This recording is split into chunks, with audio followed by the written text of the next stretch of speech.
More than any other episode this season, I want to hear from you. I really want to hear your thoughts because it seems that this whole season has been kind of polarizing. Some people really enjoy it, some people don't like it at all. And this episode for sure seems very, very split on everybody's opinions of this episode. So, like I said, I'd like to hear from you about chapter 22 of The Mandalorian called Guns for Hire. Now, we start off on this ship of the Quarren, and the Quarren, of course, first appeared in Return of the Jedi. I've always loved the design of the Quarren. The mercenary Mandalorians have been tasked with bringing this Mon Calamari prince back from the Quarren, and there's this whole little weird love story thing happening, and okay, it's strange. It wasn't for me, but it was actually cool seeing some of the stuff surrounding it. Like, I like the design of the ship. I like the fact that they weren't speaking basic. There was a lot of things that I liked about the scene, but then we move on to the actual story. So Bo-Katan and Din Djarin go to this planet Plazir 15, where the Mandalorian mercenaries are kind of holed up, and there's this whole thing where they have to. The first thing they do when they get there, they have to go meet with the Duchess, and the Duchess is played by Lizzo, and Captain Bombardier is played by Jack Black. And honestly, I got a kick out of the scene. I don't know who Lizzo is. I guess I'm old and out of touch, but I didn't know who she was. So I was just kind of enjoying the look of the scene, and Jack Black. I don't know. I get that people were just completely taken out of the episode because of him, but for me, I was kind of like, this is kind of funny. This is kind of cool seeing Jack Black. I mean, he's having quite the day with Super Mario Brothers releasing today too. But they tasked them with finding out this weird. Is this a droid uprising? What's going on? And we meet with Christopher Lloyd, who plays Commissioner Hellgate. And again, some people say, yeah, completely took me out of the episode. I was kind of like, oh, cool, Christopher Lloyd. All right, what's going on? For me, I had no problems with this. I wasn't taken out of it. But yeah, I was intrigued by what we were actually doing here. Now, this takes us down to the Ugnaughts in a really cool scene. For some reason, I've always liked Ugnaughts. Maybe it's because I had a bunch of action figures when I was a kid, but yeah, I really enjoyed this scene. Practical effects on the mask. I just like that. And then that takes us to the battle droids. In this scene, again, look, Matthew Wood is doing the voice of the first generation battle droid.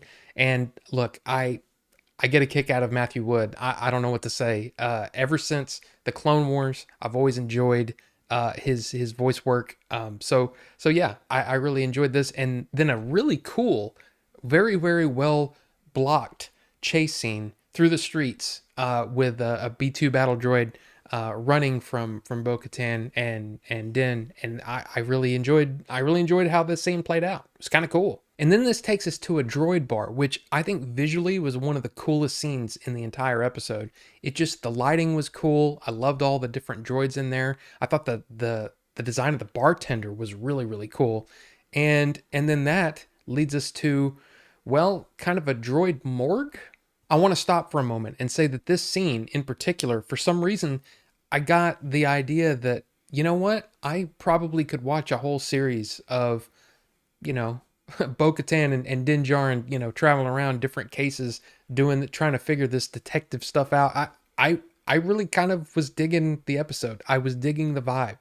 But this eventually leads us back to Christopher Lloyd talking about Dooku, which was kind of neat. And then it's all wrapped up, and he did it, and now Bo-Katan and Din Djarin are free to go find the other Mandalorians. And when they get there, there's a challenge.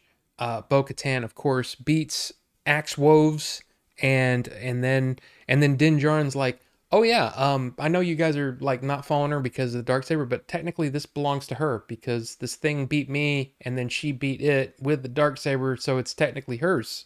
I was kind of like, couldn't you have said that at the beginning before all this went down? I mean, I think all of this would have gone a lot smoother if you had just explained that beforehand. I mean, I'm just saying. This episode ends with her holding the Darksaber and kind of like, okay, we know where the next two episodes are going.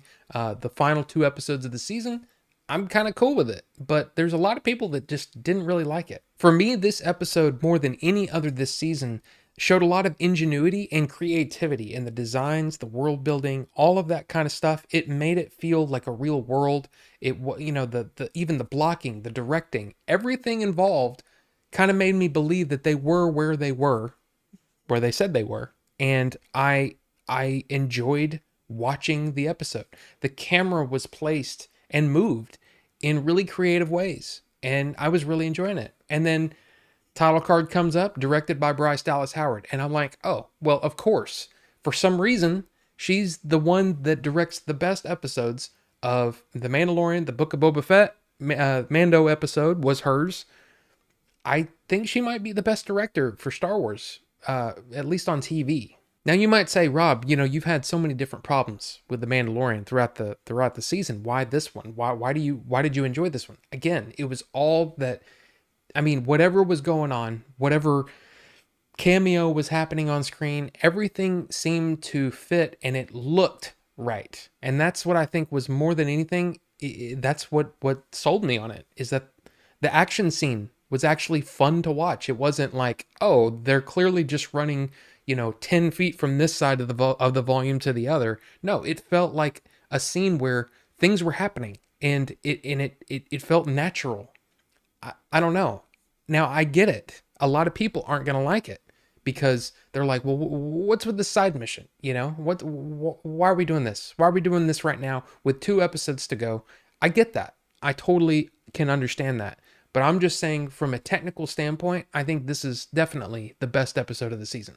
The other thing is, I said in the previous review from last week, I've kind of adjusted my expectations for what this show is, because I kept trying to place this burden on it of it being Star Wars, that's depth and all this stuff, all the lore and all the things that I want in Star Wars wrapped up in one show. But really, when I started looking at it as more of a comic book, like a side story, I've just enjoyed it more. And maybe that's part of it. Maybe people need to just relax and just realize, look, this is surface level entertainment, and we shouldn't expect any more of it. Before recording, I did something that I rarely do. I was waiting for my hair to dry because I took a shower, and I watched some reactions and some reviews of the show, of the episode, and most of them did not like it.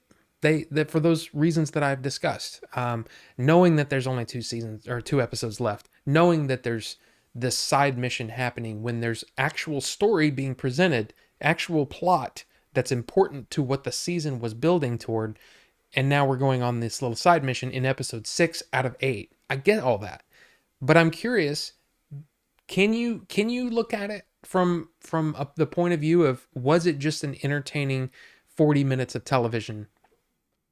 I guess that's where I stand. I enjoyed it. Not looking forward, not looking back. I just enjoyed this episode. I don't know. But I'm seriously, I want to hear from you. I know I said it at the beginning. I'm saying it here again. Let me know what you think about this episode, and we'll talk about it. And look, I'm not the final word. You're not the final word. It's just a discussion. It's all subjective, right? Let's talk. Let's talk about it. So anyway, thank you all so much for watching, and we'll see you on the next one.